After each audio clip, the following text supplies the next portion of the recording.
안녕하세요. 정형외과 전문의 권유준입니다.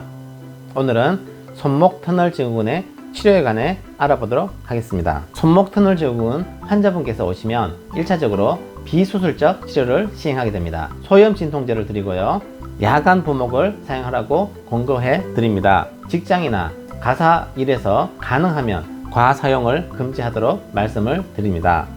그래도 증상이 계속 지속된다. 그러면 주사 치료를 시행하게 됩니다. 주사를 맞게 되면 80%에서 증세 호전을 기대할 수가 있습니다. 20%에서는 1년 이상 완치가 되기도 합니다. 주사를 맞았는데도 치료 반응이 없다. 그러면 나중에 수술하더라도 결과가 더 나쁜 것으로 되어 있습니다. 반응이 없다는 것은 손목 터널 증후군의 이완 기간이 오래되었고 신경 손상이 어느 정도 진행이 되었다고 볼 수가 있기 때문입니다. 손목 터널 증후군을 수술적 치료 적응증이 있습니다. 어떤 경우에 수술을 하게 되는가?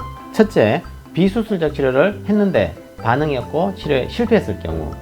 두 번째로는 원위 손목 골절 수술 후에 갑자기 발생한 급성 손목 터널 증후군이 있을 때는 수술하는 것이 원칙입니다. 금속 내고정물에 의해서 신경이 눌렸다든가 다른 연부 조직이나 골편에 의해서 신경이 눌려서 발생한 손목 터널 증후군은 바로 수술해 주는 것이 원칙입니다. 수술했을 때 치료 결과가 어떻게 될까요? 집기력이 있습니다. 물건을 짚는 힘은 6주 이내에 회복되는 것으로 되어 있습니다.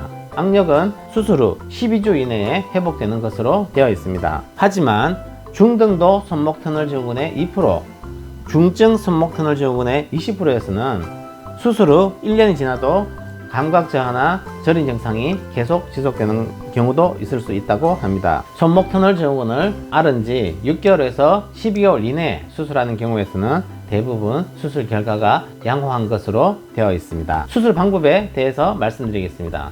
수술 방법은 두 가지로 나눕니다. 최소 절개 손목 터널 유리술과 관절경적 손목 터널 유리술로 나뉠 수가 있겠습니다. 먼저 최소 절개를 보겠습니다.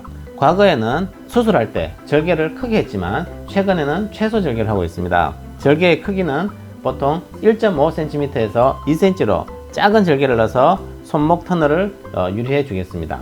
합병증으로는 작게 째다 보면 불완전 유리술이 있을 수가 있습니다. 정중신경이 이렇게 주행을 하는데 무직으로 가는 회귀분지라고 있습니다. 이것을 자르다가 신경 손상을 줄 수가 있습니다. 정중신경을 손상을 주게 되면 무지구가 위축이 되는 그런 합병증이 발생할 수 있습니다. 수술할 때 이런 것을 방지하기 위해서 이 절개를 약간 새끼손가락적으로 하는 것이 좋은 것으로 되어 있습니다. 손목 터널 유리술을 하다가 총수지신경에 손상을 주게 되면 뇌인근의 약화가 초래될 수도 있습니다.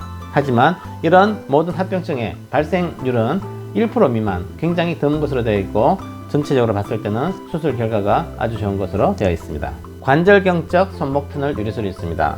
손목 부위에 약 1cm 정도 절개를 해서 관절경을 넣어서 손목 터널을 유리하는 방법입니다. 적게 잼으로써 조기 재활이 가능하고요. 장기적인 결과는 개방적 손목 터널 유리술과 동일한 것으로 되어 있습니다. 합병증으로는 시야가 좁다 보니 불완전 유리술을 할 수도 있겠습니다. 지금까지 손목 터널 증후군의 치료에 관해 알아보았습니다. 손목 터널 증후군은 보존적 치료와 주사 치료로 약 80% 이상의 증세 호전을 기대할 수가 있습니다. 수술 후 6주 혹은 12주 이내에 신경 증상이 대부분 회복되겠습니다. 수술 방법으로는 최소 침습 손목 터널 유리술과 관절경적 손목 터널 유리술이 있는데 두 방법 모두 합병증이 적고 수술 결과가 아주 양호한 것으로 되어 있습니다. 지금까지 시청해 주셔서 감사드립니다. 다음에도 더 좋은 영상으로 여러분들께 인사드리겠습니다.